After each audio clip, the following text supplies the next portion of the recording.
Um sentimento me ronda, não sei dizer, tudo é novo pra mim. Meu coração se renova, sinto a esperança invadir o meu ser. Quero ser manso, ser limpo, ser justo e pobre de espírito ser. Tua palavra me sonda, me conta do reino que espera por mim. Eu te ofereço meu pranto e as dores da alma que quer renascer. Eu ouvi tua voz, teu saber me encantou. Quis seguir, caminhar, quis saber onde estou. Eis-me aqui, minha dor serenou.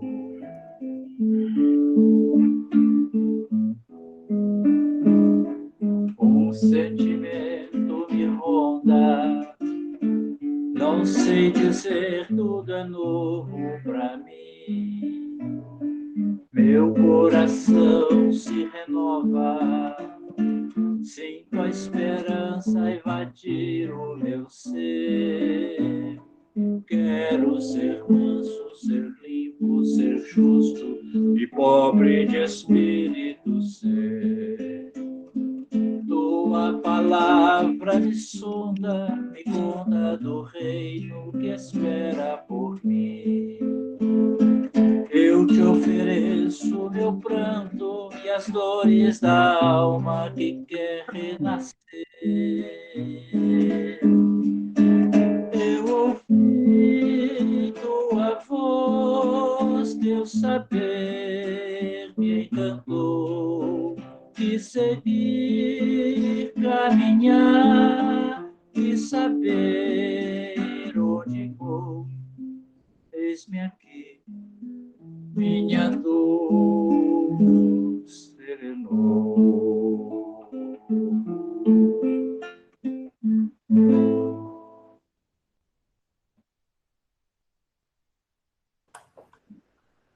Muito boa noite a todos.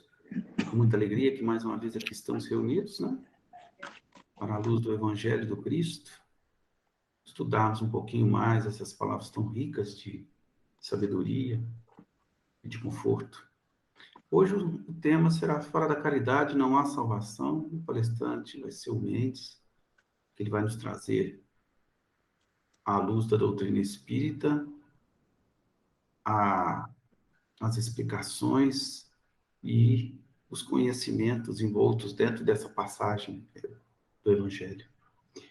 Antes da gente começar, eu queria reiterar o pedido que a gente tem feito ultimamente, que todos aqueles que estão presentes, por favor, abram o vídeo para que todos possam se ver, possam se observar, trocar impressões. É uma coisa tão boa, tão gostosa, é uma energia tão gostosa que circula e serve de referência para todos nós que estamos aqui presentes nessa tarefa maravilhosa.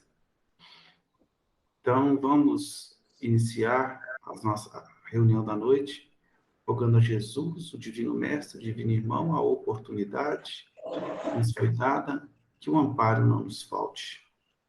Assim, Jesus, Divino Amigo, Irmão querido, companheiro de todos os momentos, nos auxilie mais esse dia, mais essa noite de estudo, de aprendizado, e que tuas palavras, Jesus, possam nos auxiliar, nos confortar, nos esclarecer, nos ajudando nessa trajetória de evolução como espíritos.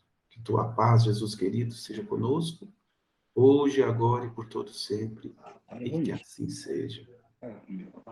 Muito bem, meus irmãos, vamos começar e vale o convite. Fiquem à vontade para abrir os vídeos. Estou dando jeito aqui na pipoca, na minha cachorrinha aqui, que ela começa a falar, ela fica com ciúme. Auxiliar, menos.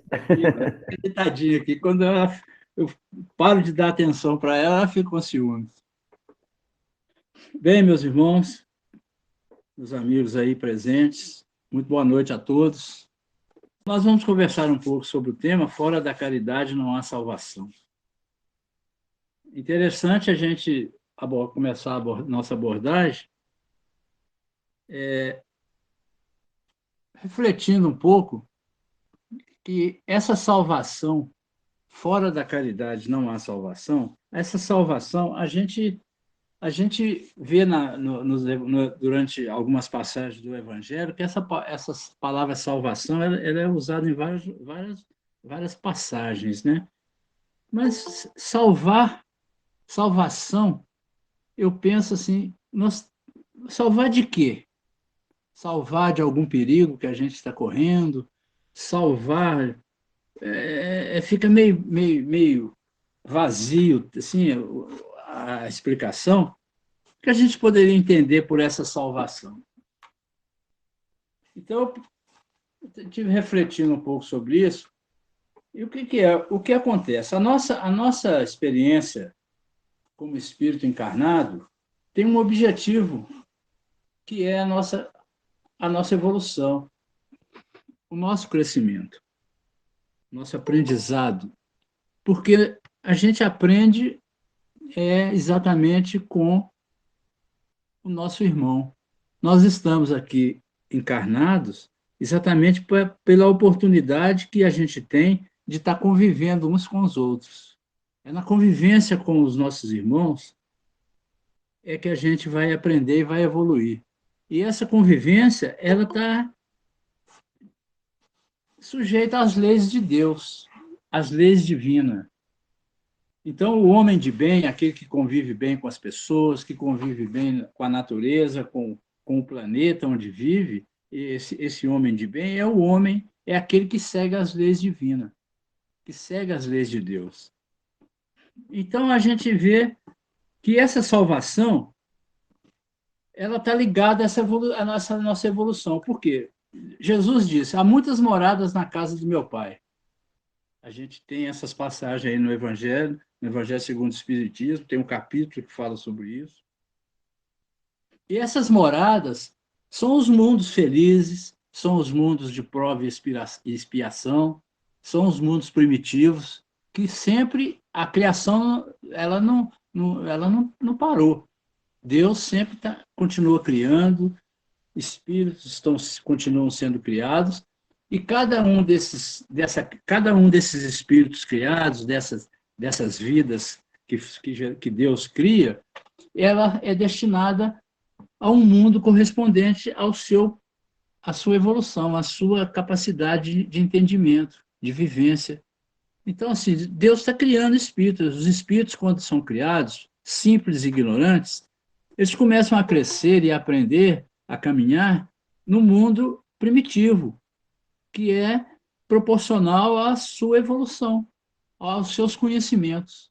Aquele espírito recém-criado, simples e ignorante, ele ainda não conhece as leis, ele não conhece nada.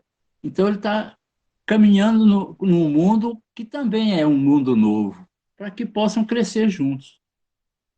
Então, nós temos os mundos primitivos, onde nós já trilhamos. Nós temos o mundo, na segunda escala, o mundo de provas e expiação, que é o mundo onde nós vivemos.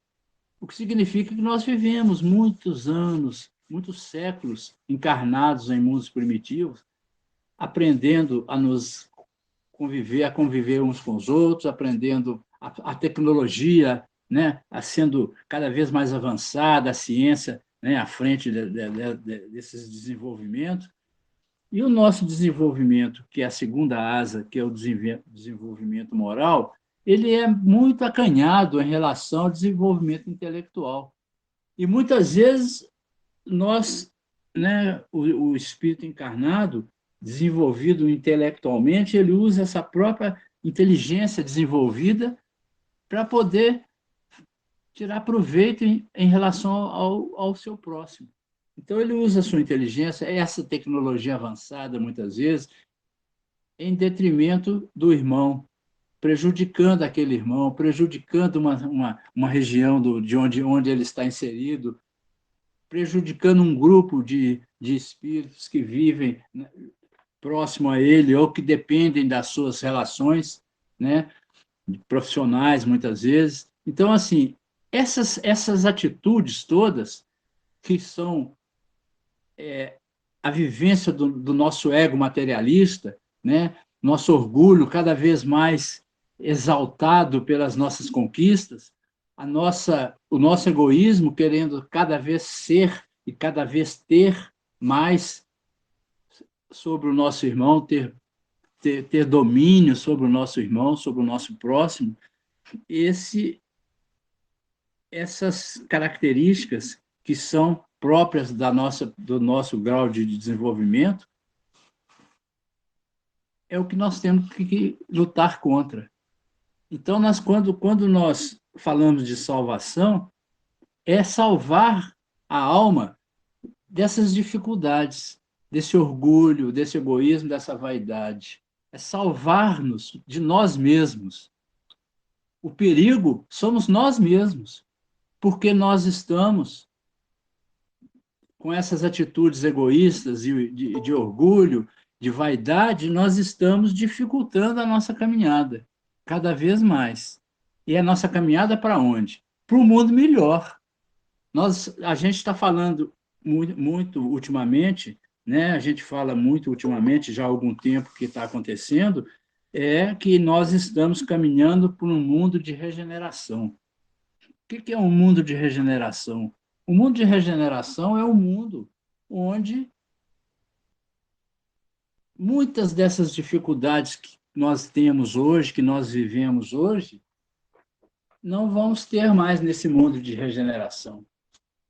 Porque nós, para atingirmos esse mundo, nós temos que ter já extirpado na nossa intimidade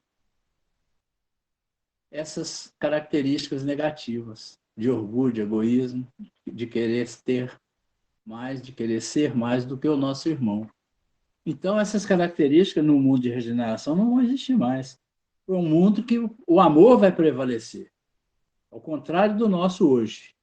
Mas nós temos que conquistar a nossa entrada nesse mundo, nesse novo mundo. Não basta, não é tempo de ter assim. Você está já tantos séculos encarnados no mundo de provas e expiação, agora você já pode ir por dia regeneração. Não. Nós vamos ficar no mundo de regeneração tantas vezes quanto for necessário, até que nós adquirimos a nossa entrada no mundo melhor. Então, nós temos que nos salvar de nós mesmos, dessas características que nos prendem ao sofrimento, essas dificuldades que nos prendem na caminhada, que nos acorrentam na caminhada. Então, essa é a salvação. E Jesus determina que que o amor é o caminho que conduz a esses mundos melhores. Quando é que Jesus determina isso? Quando Jesus pega a lei divina, os 10 mandamentos de Moisés, e os transforma em 2 mandamentos, sem modificar absolutamente nada, mas para facilitar nosso entendimento e a nossa caminhada.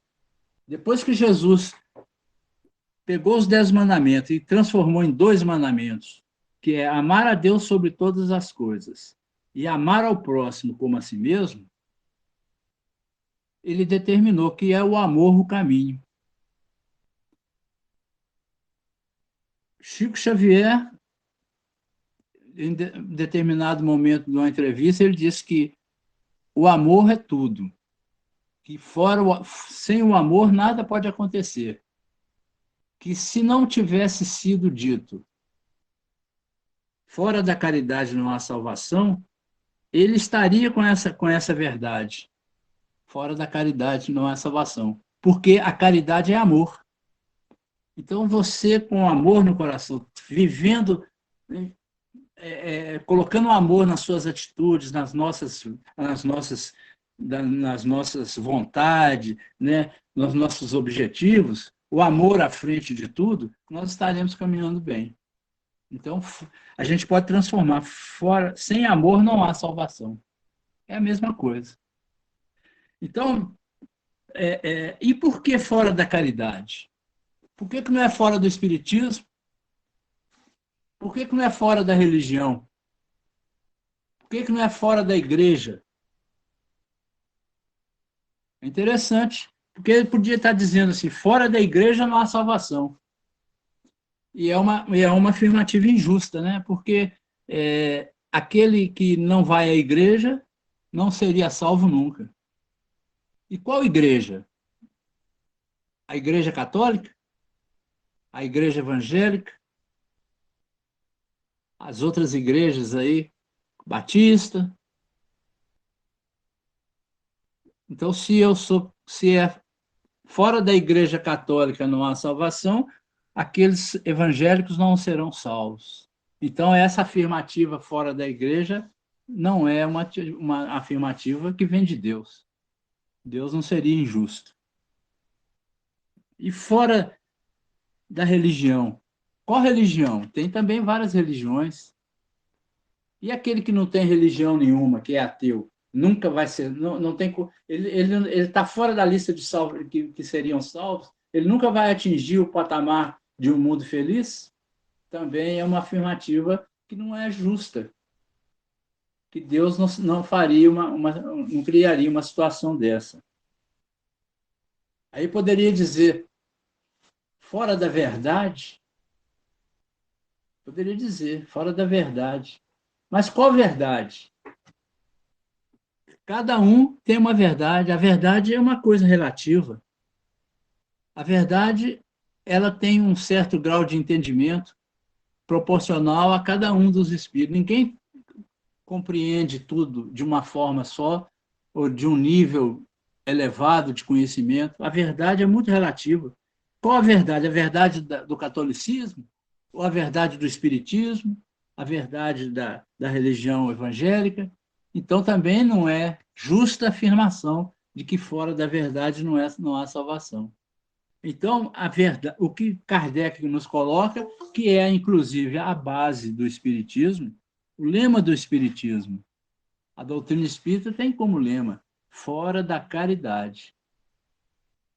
Fora da caridade não há salvação.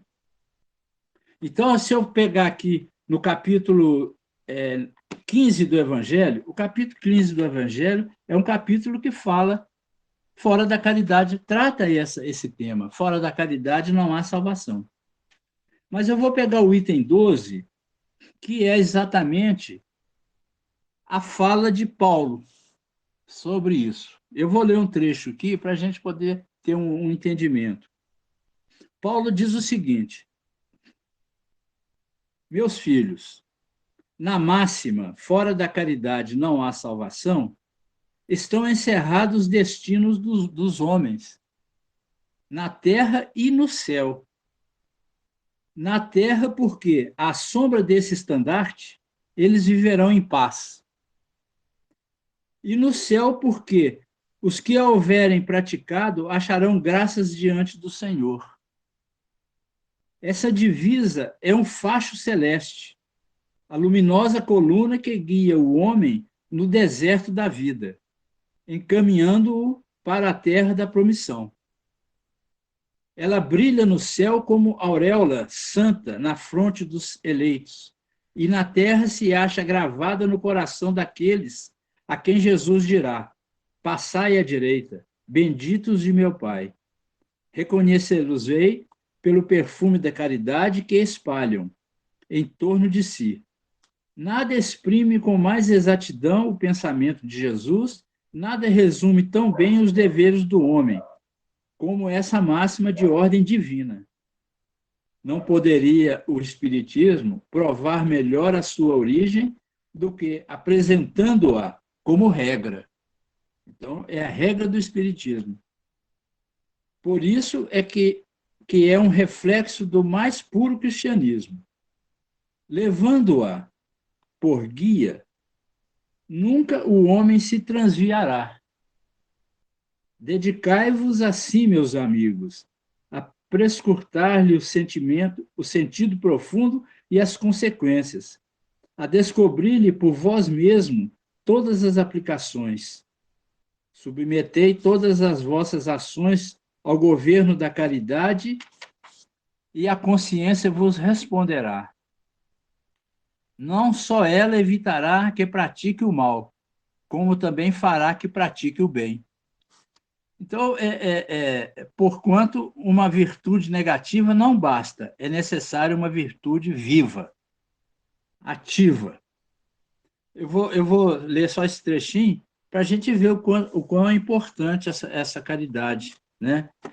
O que Paulo fala? Ela é o estandarte do cristianismo. Mas ele fala ali que dentro da prática da caridade, aquele que começa a praticar a caridade, aquele que se exercita nessa prática, ele vai adquirir o hábito de praticar o bem e não praticar o mal. Porque uma coisa é praticar o bem, outra coisa é praticar o mal, não praticar o mal. Porque o fato de você não praticar o mal não quer dizer que você esteja praticando o bem. O bem ele tem que ser praticado pela vontade própria. Você tem que adquirir essa vontade, esse querer, e você pratica o bem por vontade. O mal, basta você. Se você tiver com preguiça de sair de casa e não fazer nada na rua, você não faz o mal, mas também você não faz o bem. O mal, ele só precisa da inércia da pessoa para que ele não aconteça. Mas o bem não, o bem precisa da vontade. Então, a caridade, o hábito da caridade nos permite esse exercício da caridade. Então, quando a gente fala de caridade, nós podemos ver lá no Livro dos Espíritos umas questões que esclarecem bastante e é importante esse esclarecimento. No Livro dos Espíritos, na questão 886, Kardec pergunta para a espiritualidade superior qual o verdadeiro sentido da palavra caridade, como a entendia Jesus. Então, assim, ele pergunta para os espíritos, como é que Jesus entendia caridade? O que Jesus fala de caridade? Porque muita gente acha que caridade é você tirar algum dinheiro do seu bolso e ajudar uma pessoa que pede. Muitas vezes é você dar um prato de comida para uma pessoa que pede, que está com fome. É claro que isso é caridade. Mas a caridade, no sentido amplo, ela é muito mais do que isso.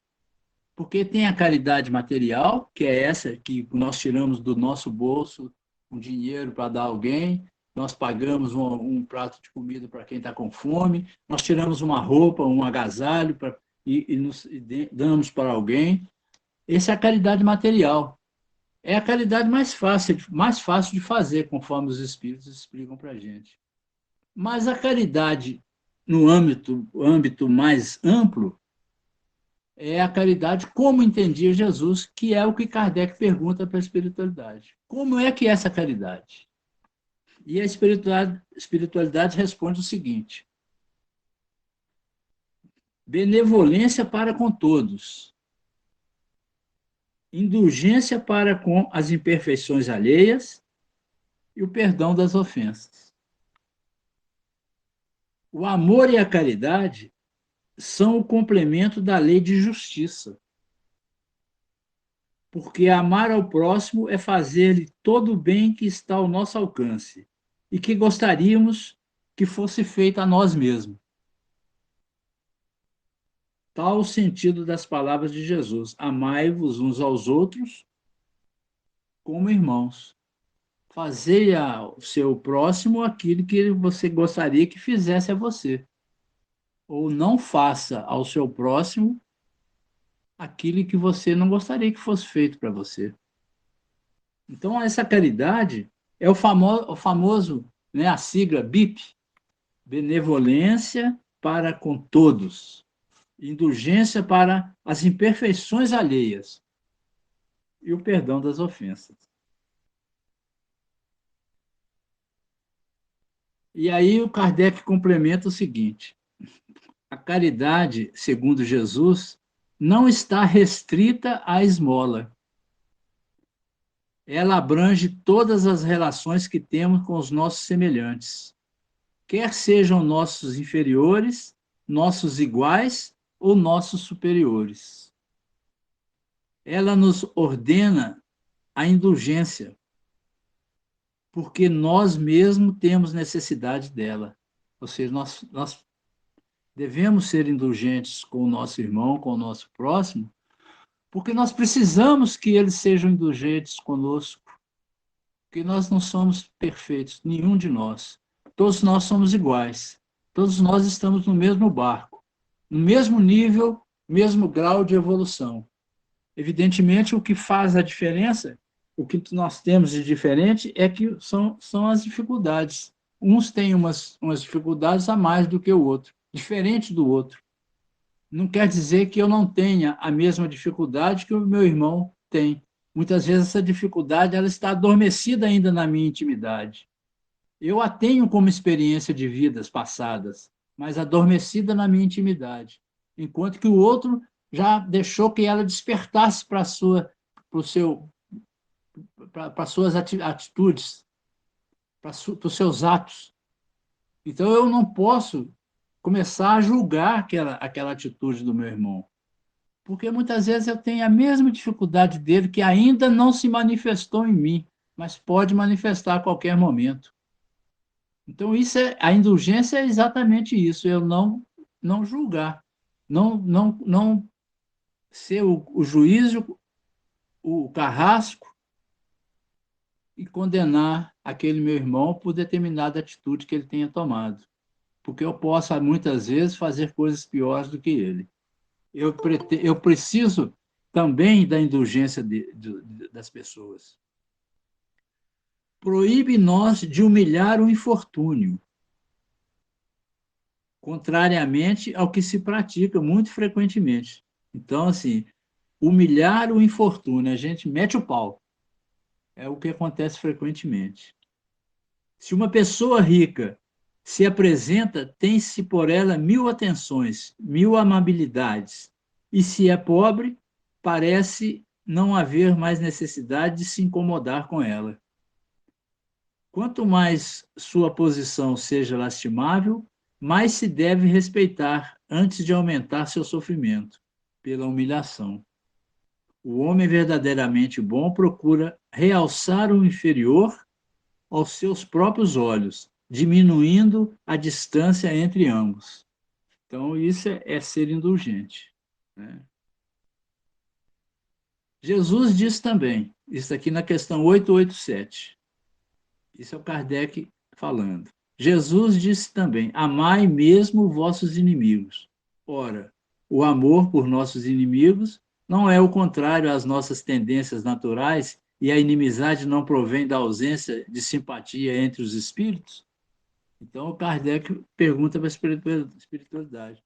Jesus mandou amar os inimigos, mas não é da natureza nossa a gente não amar os inimigos? Eu quero mais é que ele se dane, eu vou julgar contra ele, vou apostar minhas fichas contra ele.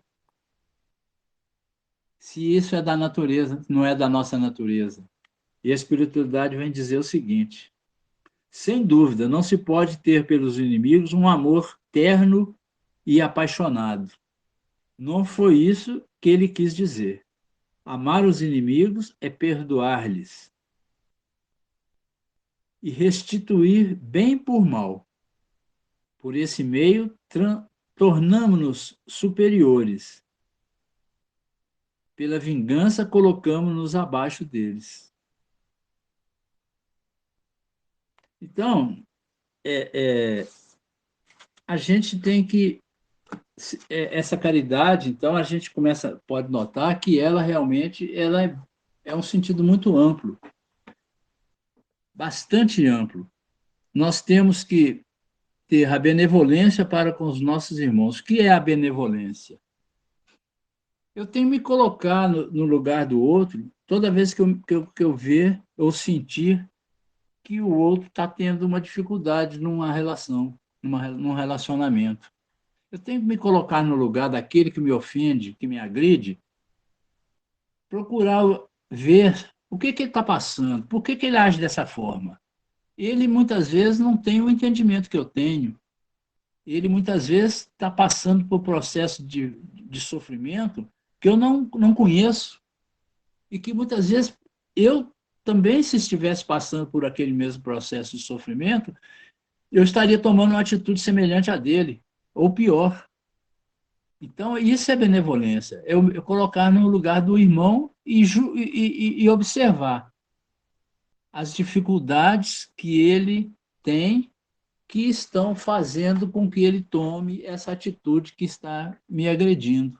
Essa atitude que está agredindo uma sociedade ou está agredindo uma situação, um irmão conhecido,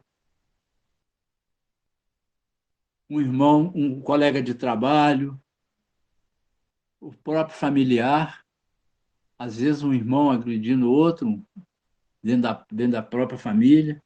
Mas a gente, Jesus nos orienta a nos colocarmos no lugar do outro, procurar entender as suas dificuldades. No Evangelho segundo o Espiritismo, capítulo 9, item 6, capítulo 9, item 6, deixa eu ver aqui, que é muito interessante, que ele fala sobre, nas instruções dos espíritos, ele fala sobre isso. O espírito de Lázaro vem nos dizer o seguinte: a benevolência para com seus semelhantes, fruto do amor ao próximo, produz afabilidade e doçura, que lhes são as formas de manifestar. Então, a benevolência, ela se mostra com a afabilidade e com a doçura no trato com o nosso irmão. Entretanto, nem sempre há que fiar nas aparências. A educação e a frequentação do mundo podem dar ao homem o verniz dessas qualidades. Quantos há cuja tingida bonomia não passa de máscara para o exterior, de uma roupagem cujo talhe primoroso dissimula as deformações interiores? O mundo está cheio dessas criaturas que têm nos lábios o sorriso e no coração o veneno, que são brandas desde que nada as agaste, mas que mordem a menor contrariedade,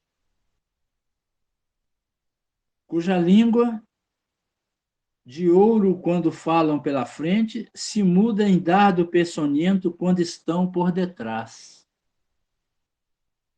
Essa classe também pertence homens de exterior benigno, que, tiranos domésticos, fazem as suas famílias e seus subordinados lhe sofram o peso do orgulho e do despotismo, como a quererem desforrar-se do constrangimento que fora de casa se impõe a si mesmos. Não se atrevendo a usar de autoridade para com os estranhos, que os chamariam à ordem, acham que pelo menos devem fazer-se temidos daqueles que eles não podem resistir. Envaidecem-se de poderem dizer: aqui mando eu sou obedecido, sem lhes ocorrer que poderiam acrescentar: e sou detestado. Não basta que dos lábios manem leite e mel, se o coração de modo algum lhes está associado. Só há hipocrisia. Aquele cuja afabilidade e doçura não são tingidas, nunca se desmente. É o mesmo, tanto em sociedade como na intimidade. Esse, ao demais, sabe que, se pelas aparências se consegue enganar os homens, a Deus ninguém engana. Então, Lázaro que deu esse depoimento no Evangelho, no item 6 do capítulo 9 do Evangelho, que é bem-aventurados os mansos e pacíficos. Então, nós falamos dessa benevolência, mas ela tem que sair de dentro do coração. Ela tem que ser conquistada. Nós podemos... Uma coisa é a gente fazer a caridade em determinados momentos. Outra coisa é nós sermos caridosos. Então, nós temos que trabalhar para sermos caridosos com todos, sermos benevolentes. Porque, como ele disse aqui, como Lázaro disse aqui no Evangelho, nós podemos muito bem fingir uma benevolência aparente, visando enganar as pessoas, nos promover, quando no íntimo do nosso coração, nós não estamos sendo benevolentes. Nós não estamos nem preocupados com o irmão que está em dificuldade. Então, é uma benevolência que eu pratico à vista das pessoas, mas na minha intimidade eu nem penso nelas. É essa benevolência que nós temos que lutar contra ela. Nós temos que nos transformar em benevolentes e não fazer a benevolência de quando em quando ou quando nós achamos que devemos fazer. Quando nós nos transformamos, nós paramos de ter dificuldade de pensar, nós não precisamos de pensar a respeito. Jesus não precisava de ter livre, Jesus não tinha livre-arbítrio. Ele não precisava do livre-arbítrio, porque as atitudes dele já eram por bem, já eram decididas. Ele já tinha se transformado em amor. Ele é amor, ele é benevolente, ele é caridoso por natureza. Ele é indulgente por natureza. Então, ele não tem que pensar. E nós ainda pensamos em fazer o bem. Quando alguém nos procura, ou quando alguém bate na nossa porta, ou quando alguém nos chama na rua pedindo alguma coisa, nós, antes de atender aquele irmão, nós raciocinamos. A gente coloca o nosso pensamento se devemos ou não ajudar. Aí nós olhamos para ele e começamos a julgá-lo. Julgamos a aparência, julgamos a forma dele falar, julgamos onde ele está, o que ele está fazendo naquele momento, se ele merece ou não ajuda, se eu não estou contribuindo para que ele continue, para que ele seja, continue naquele estado de dificuldade dele. Muitas vezes eu penso assim, não vou ajudar esse irmão não, que eu estou contribuindo para que ele nunca vai melhorar na vida, ele nunca vai sair dessa posição. Então, a gente julga e condena. E Jesus já não tinha essa necessidade. Ele já chegava e ajudava. Ajudava da forma correta de ajudar. É claro que nós temos que ajudar não só materialmente, nós temos que ajudar espiritualmente, moralmente, nós temos que ser exemplos, nós temos que dar ao irmão oportunidade dele refletir sobre a situação que ele passa, da oportunidade dele dar um passo à frente na situação que ele está, que ele se encontra, mas não negar, porque muitas vezes ele está com fome. Ele me pede um prato de comida, ele está com fome. Então não adianta eu querer falar de Jesus para ele naquele momento e negar o prato de comida. Não adianta eu negar o agasalho para o meu irmão porque ele não está trabalhando, ele é preguiçoso muitas vezes aos nossos olhos. Então, ele não está correndo atrás de um trabalho, correndo atrás de ter sua própria condição de sobrevivência. Então, eu não vou ajudar.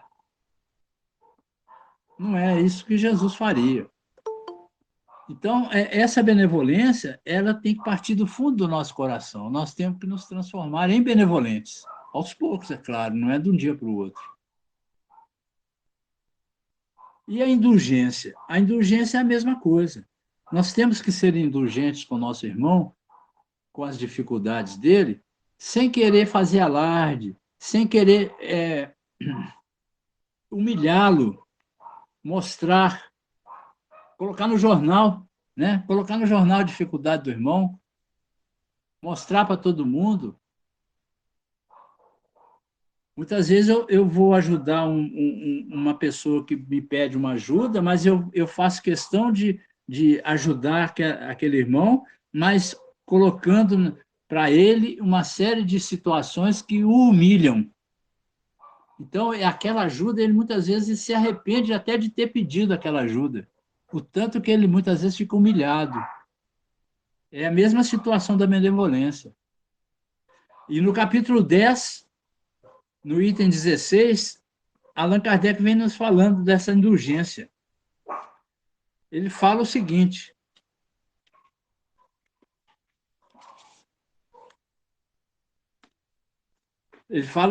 olha, a indulgência não vê os defeitos do outro, ou se os vê, evita falar deles, evita divulgá-los.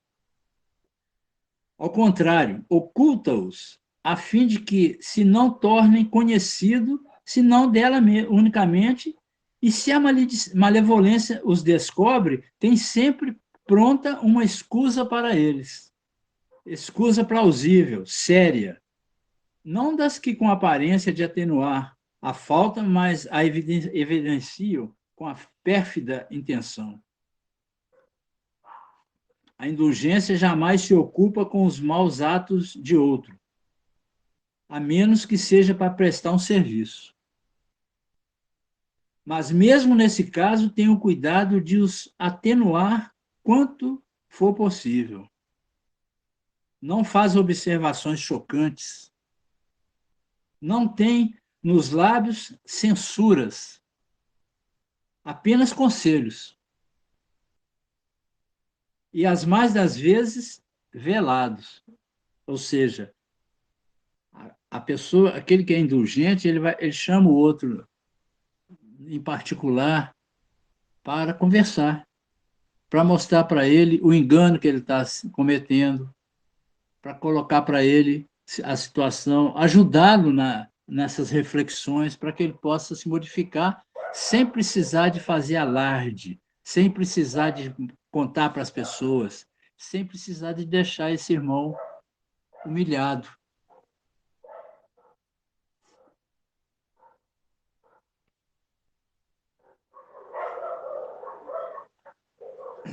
Quando criticais, que consequência há de tirar das vossas palavras?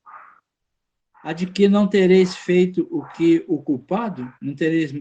Não tereis feito o que reprovais, visto que estáis a censurar? Que valeis mais do que o outro, do que o culpado?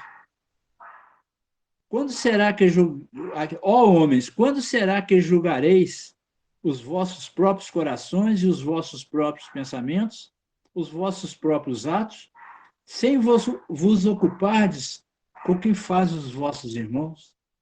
Quando só tereis olhares severos sobre vós mesmos? Sede, pois, severos para convosco, indulgentes para com os outros.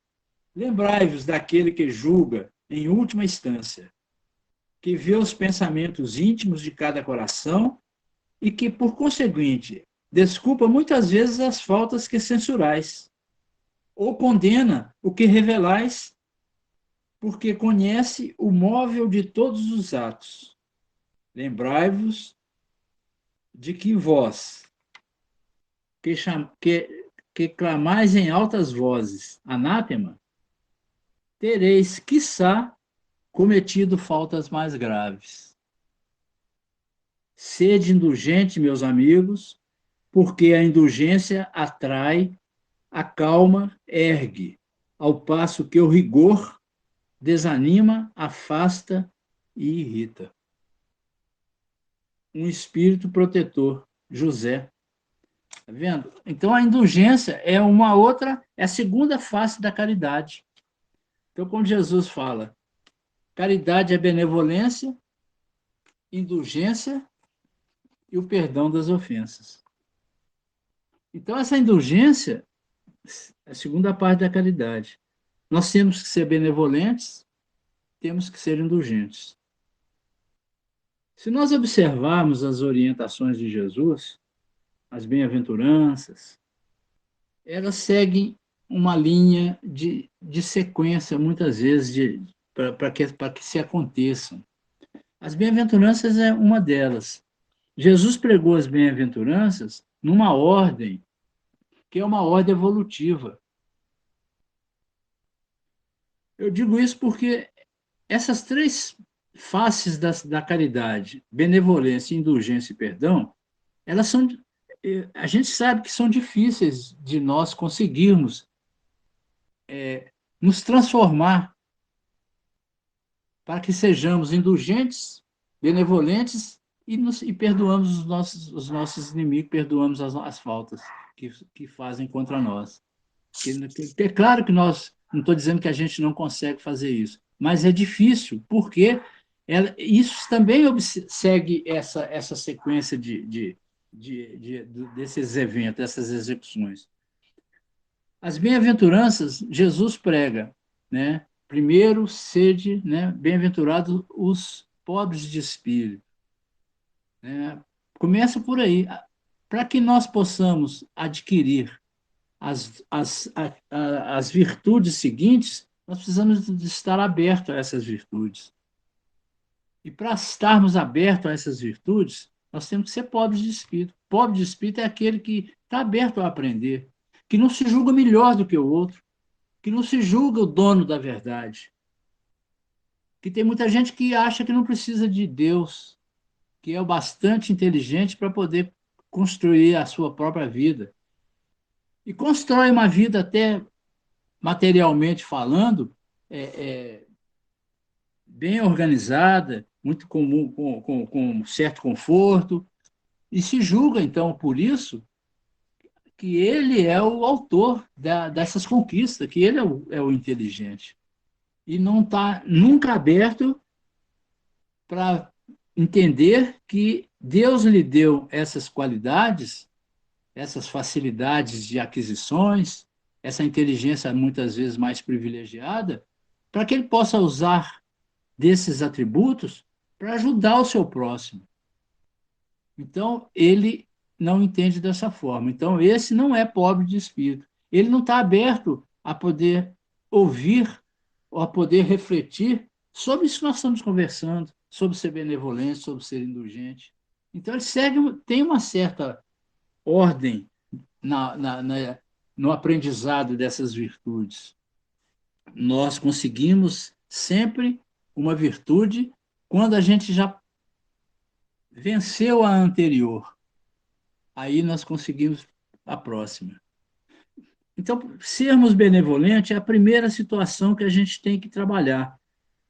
Quando a gente começa a nos colocar, quando nós começamos a nos colocar no lugar do nosso irmão, no lugar do próximo, aquele que está à nossa vista, que nós estamos observando as suas atitudes, e nós começamos a nos colocar no lugar dele sem julgá-lo, sem condená-lo. A gente vai trabalhando isso em nós. Então, quando ele tem uma atitude que a gente reprova, muitas vezes, dentro da nossa forma de entender, a gente vai tentar conversar com ele, vai tentar mostrar para ele, muitas vezes através de uma conversa velada, através do nosso próprio exemplo de vida, né? Se nós já estamos num passo um pouco mais à frente no entendimento desse evangelho que Jesus nos trouxe, dessa vivência, né, da lei divina, nós vamos trazer esse irmão em particular, conversar com ele. Então, isso é um exercício que a gente começa a fazer. Então, nós começamos a ser benevolentes quando a gente já não chega e condena o nosso irmão pela atitude que teve. A gente não vira as costas para ele, colocando esse irmão como um marginal, um pedestal de marginal, e não dando a ele a oportunidade dele aprender, dele conviver com as pessoas, dele conviver conosco mesmo de forma diferente, mostrando para ele de forma particular o engano que ele está cometendo, ensinando para ele, muitas vezes, através do nosso exemplo nessa convivência com o nosso próximo, a forma mais correta de agirmos uns com os outros. Então, quando a gente começa a trabalhar esse nós nós vamos começando a nos transformar, né? Porque o ideal é que a gente se transforme e a nossa atitude é sempre já de benevolência, sem precisar de raciocinar. Mas a gente vai devagar. Então, às vezes a gente julga aquele irmão pelo ato que ele cometeu, mas esse julgamento ele fica velado na nossa mente. A gente não fala, a gente já pensa, a gente consegue, ainda pensa a respeito, mas a gente já consegue conversar com ele, consegue dar a mão a ele, mesmo no nosso pensamento, a gente ainda julgando, porque a gente ainda não, nós não nos transformamos como deveríamos ainda, dentro do nosso patamar evolutivo. Mas a gente trabalhando no nosso dia a dia, a cada uma das nossas atitudes, a gente vai conseguindo. Então, uma vez que a gente consegue ser um pouco benevolente, nós vamos ter facilidade de ser indulgente. Então, uma coisa já levou a outra. Se eu não consigo ser benevolente, eu não vou conseguir ser indulgente em momento algum. Mas se eu já consigo esse ato de benevolência, se eu já consigo pensar a respeito, se eu já consigo dar a mão para aquele irmão, eu já consigo ser indulgente para ele. Eu já consigo resguardá-lo das consequências de que as atitudes que ele teve, do ato que ele cometeu, se tornem públicos a ponto de humilhá-lo, a ponto de deixá-lo numa situação que vai dificultar mais a sua caminhada, que vai forçar com que ele tenha atitudes mais negativas ainda. Então, se eu consigo ser benevolente, eu já consigo trabalhar essa indulgência com mais facilidade. E uma vez que eu já sou benevolente, e uma vez que eu já sou indulgente, perdoar é uma coisa natural. Aí eu não vou me ofender. Aquele irmão que me agrediu ou que me fez qualquer tipo de agressão, pode ser psicológica, pode ser uma agressão material, pode ser uma agressão física, qualquer tipo de agressão por palavras. Se eu sou benevolente e indulgente, eu me coloco imediatamente no lugar dele, avalio a situação dele de entendimento, olho a minha posição de compreensão, eu já não me sinto inimigo dele. Eu já consigo perdoá-lo, eu já consigo deixar para lá aquela ofensa. Então, perdoar a ofensa é a terceira, Jesus colocou em terceiro lugar. Exatamente porque eu preciso das duas primeiras para que seja fácil a terceira. Então, perdoar as ofensas, amai os vossos inimigos. Lá no Evangelho, capítulo 12, ele fala também de amai os vossos inimigos. Né? Jesus vem dizer para nós o seguinte, no capítulo 12, eu marquei aqui, onde é que está aqui, capítulo 12?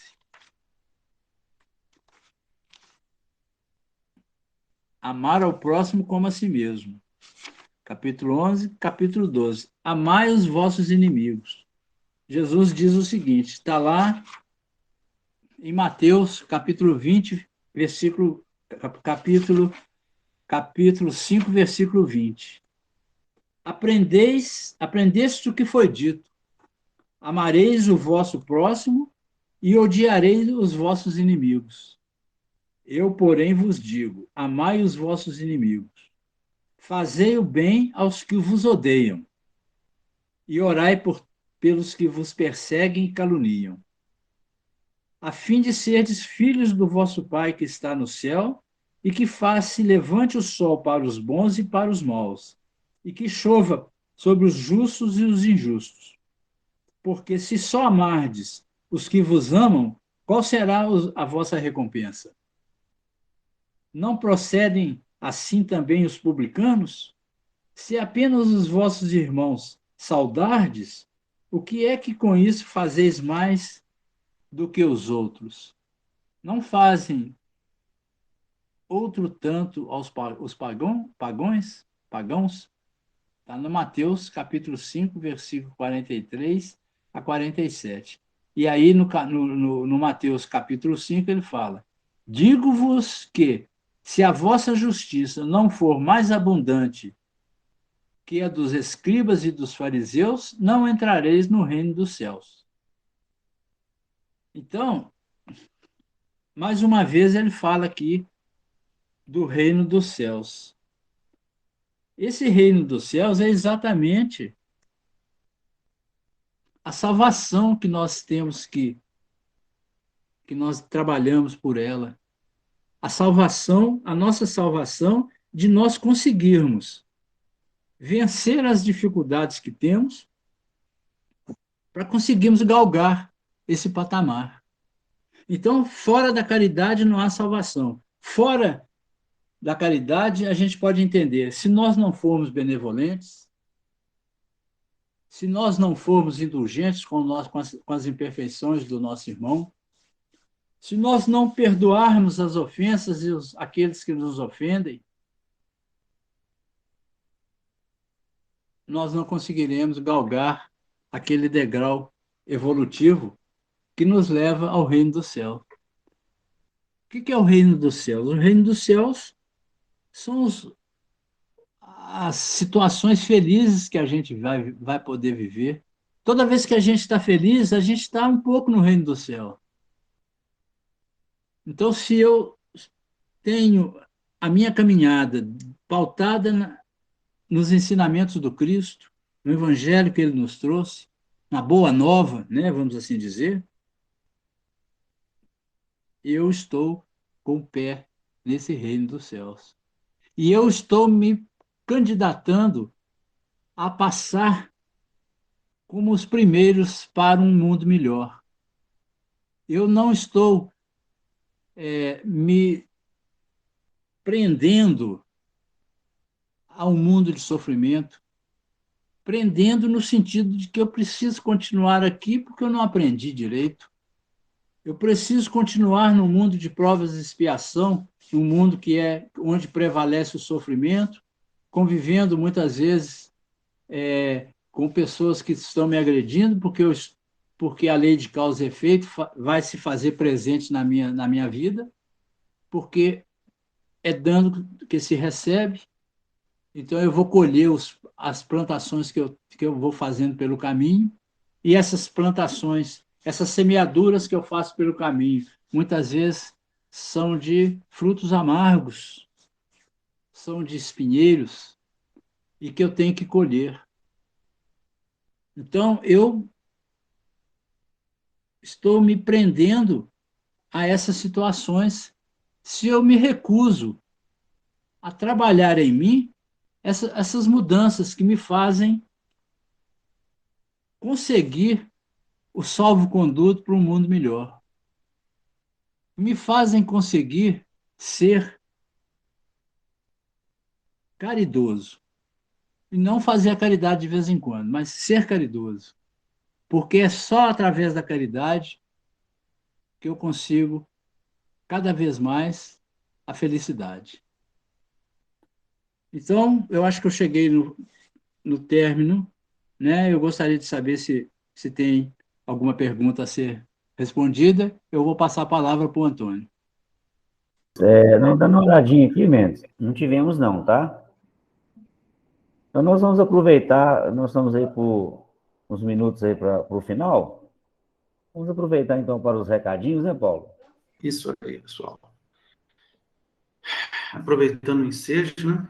Novamente nós fazemos aquele convite aos corações que estejam em condições, tenham vontade de doar para as nossas obras dentro da casa, que elas precisam ser continuadas, né? São várias adequações que nós precisamos fazer, prefeitos de legislação técnica e também prefeitos de corpo de bombeiros. adequações às normas de Corpo de Bombeiros, nós precisamos realmente da ajuda de todos vocês. Atualmente, nós estamos trabalhando com a construção de banheiros no andar subsolo, onde a gente precisa. Estamos construindo 2 banheiros comuns e um banheiro com condições para pessoas com necessidades especiais de acessibilidade. A nossa despensa, nós estamos tendo que adequá-la, por isso nós estamos trabalhando nela também com esse objetivo, e dentre outros trabalhos que nós precisamos começar efetivamente para fazer essa casa cada vez melhor aqui no plano material. Porque no plano do espírito ela já é perfeita, mas a gente precisa que dentro da matéria ir fazendo as adequações necessárias para que ela possa atender a legislação dos homens. Porque a de Deus, ela vai atendendo, mas a dos homens a gente precisa trabalhar um pouquinho. Aí, Toninho, eu peço para você passar aquele vídeo que foi elaborado com essa função. Ah, tá, vou buscar ele aqui.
Prontinho.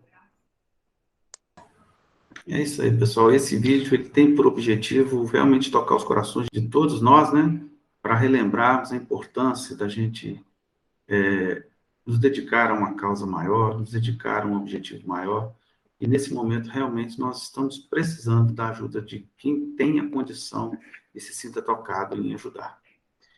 Vamos encerrando a nossa reunião dessa noite. Vamos pedir o Toninho para fazer a prece final em nome de todos nós. Aproveitando, então, o tema da noite, né? Fora da caridade, não há salvação. Nós vamos aqui, então, agradecer por essa oportunidade, pelo estudo da noite, feita pelo Mendes, que ouvimos, né, o tempo todo a palavra amor, a palavra caridade, e nos sentimos sensibilizados pela reflexão de hoje, pelos ensinamentos, pela luz que foi trago para nós essa noite. Que possamos também lembrar do apóstolo Paulo, que disse que ainda que eu falasse a língua dos homens e dos anjos, se não tiver amor, de nada adiantará. Se não tiver caridade, de nada adiantará. Que possamos, então, agradecer a Jesus, nosso mestre amado, a toda a espiritualidade que estiveram conosco nessa noite, ao mentor da nossa casa e toda a sua equipe, que estiveram em nossos lares, cuidando, trazendo paz, o lenitivo para as nossas dores, e que nossos corações vão ficar mais tranquilos e asserenados, e possamos dormir e acordar no outro dia com o sentimento que podemos fazer mais por nós e pelo nosso próximo. Que assim seja, e possamos ter um dia, esta semana, de paz e alegria. Que assim seja. Muito obrigado a todos pela atenção. Obrigado a Casa de Miramês por nos dar essa oportunidade. Que Jesus nos abençoe a todos. Todos. Vão com Deus, Assim meus seja. irmãos. Que Jesus Obrigado, abençoe. Obrigado, pessoal. Boa noite. Boa noite. Boa noite, até quarta-feira, hein?